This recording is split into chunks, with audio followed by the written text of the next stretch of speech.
કિચનમાં આજે આપણે બનાવીશું ઓરમું બનાવીશું. તે પણ એકદમ સરળ રીતે અને ફટાફટ બની જશે. તો એક કુકરમાં અહીં 2 થી 3 ચમચી જેટલું ઘી એડ કરવાનું છે. ઘી એડ કર્યા બાદ 1 વાટકીનું માપ રાખવાનું. તો તે વાટકી પ્રમાણે તમારે ઘઉં અને પાણી લેવાના છે. તો ઘઉંના કટકા લેવાના છે.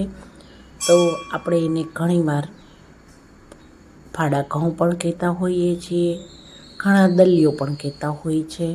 તો આ રીતના ઘઉંના કટકાને 1 વાટકી ઘીમાં એડ કરી દેવાના છે.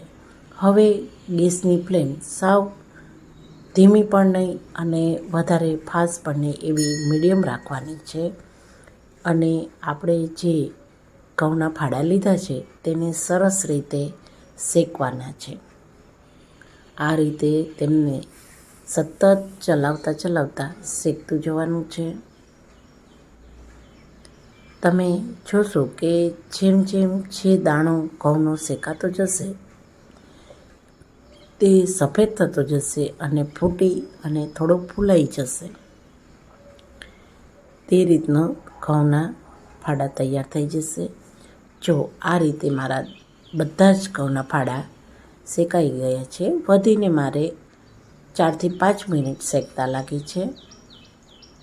આ ઘણા આને ઓરમું કહે છે, ઘણા ફાડા લાપસી પણ કહેતા હોય છે. અને ઘણાને બનાવવામાં ખૂબ જ કઠિન લાગતું હોય છે કે મારા કીધે ફાડા લાપસી સારી નથી બનતી કે છૂટી નથી થતી.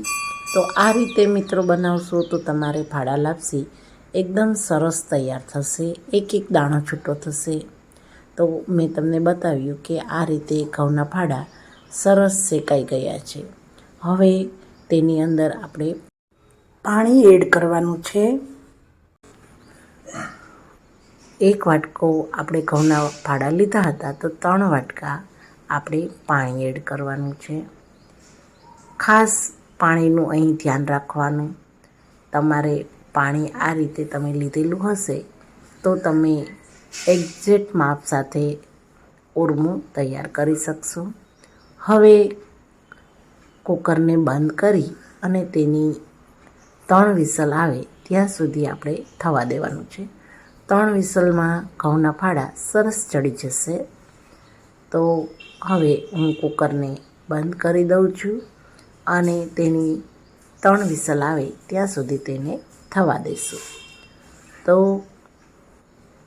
મિત્રો, તમે તમારા કુકર પ્રમાણે વિસલનું માપ રાખી શકો છો. વધારે ઓછું તમને એવું લાગતું હોય કે તમારા કુકરમાં થોડી વાર લાગે છે તો તમે એકાદી વિસલ વધારે પણ લઈ શકો છો. હું 3 વિસલ પછી કુકર ખોલીને બતાવું છું. તો મારું આ જે આપણે ઓરમું બનાવવા જઈ રહ્યા છીએ તેના ઘઉંના ફાડા એકદમ સરસ ચડી ગયા છે અને પાણી પણ નથી. પરફેક્ટ માપ સાથે તૈયાર થયા છે.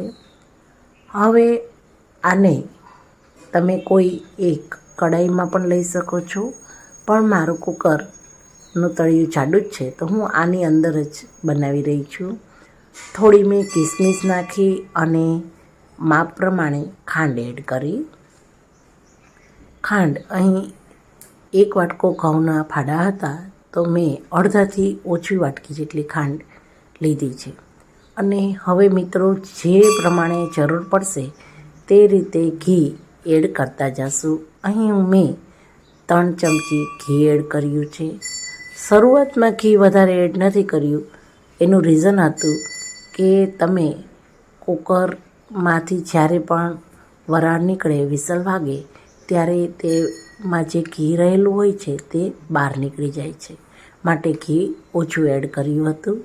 તો હવે તમારે જરૂર પ્રમાણે ઘી એડ કરતું જવાનું અને આ રીતે ખાંડનું પાણી જે થયું છે તેને ચમચાની મદદથી ચલાવતા ખાંડનું પાણી પૂરેપૂરું બાળી દેવાનું છે. અહીં ખાસ ધ્યાન રાખો કે તમારે ચમચાના મદદથી સતત ચલાવવું પડશે.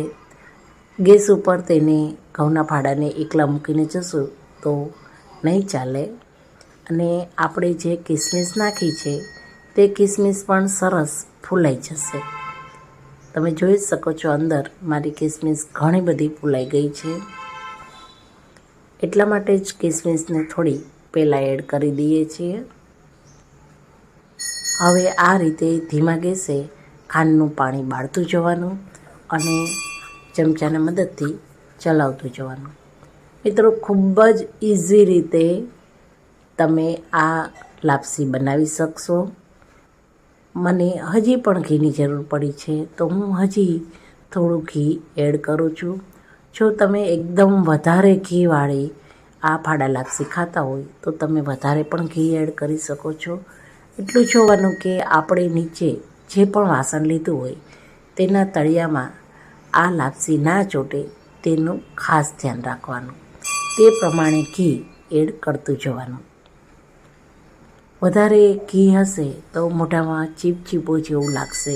એટલે હું અહીં તમને ઘીનું માપ કહું તો આશરે આપણે જે વાટકી ઘઉં લીધા હતા એ પા વાટકી જેટલું ઘી મેં યુઝ કર્યું છે.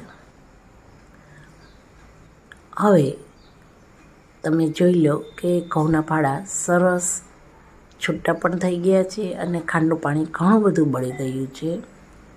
તે પૂરેપૂરું ખાંડનું પાણી બળી જશે. તેમજ ફાડા લાપસી થોડી ઠંડી થશે એટલે એક એક દાણો તમે ગણી શકો તે રીતનો છૂટો તૈયાર થઈ જશે. પણ ખાંડનું પાણી પૂરેપૂરું બળી જાય તેનું ખાસ ધ્યાન રાખવું. આપણે આની અગાઉ પણ એક રેસીપીમાં જોયું હતું કે પાણીના બબલ્સ નીચે તળિયે થતા હોય છે તે બંધ થઈ જાય એટલે આપણે તેને સમજી લેવાનું કે ખાંડનું પાણી બળી ગયું છે. હવે હું મારી ફાડા લાપસી છે તે એકદમ ઠંડી થઈ ગઈ છે તો તેને એક સર્વિંગ પ્લેટમાં લઈ લઉં છું અને તે જમવા માટે તૈયાર થઈ ગઈ છે. તો મિત્રો, તહેવારો આવતા હોય અને આપણે મીઠું વસ્તુ ઘરમાં ના બનાવીએ તેવું તો ના જ ચાલે. જેથી કરીને આપણે કોઈ ઘરની મીઠાઈ ઘરમાં જ બનાવીએ. તો આ રીતે મેં ફાડા લાપસી તૈયાર કરી તો મારી ફાડા લાપસી તૈયાર થઈ ગઈ છે. તો મિત્રો, તમે ક્યારે બનાવો છો તે મને કોમેન્ટ કરી જરૂર જણાવો. તેમજ મારી ચેનલને લાઈક કરી દો, શેર કરી દો અને સબસ્ક્રાઈબ અચૂક કરી દો. ધન્યવાદ મિત્રો. ફરી મળીશું નવા આઈડિયા સાથે એચએમ કિચનમાં. Thank you.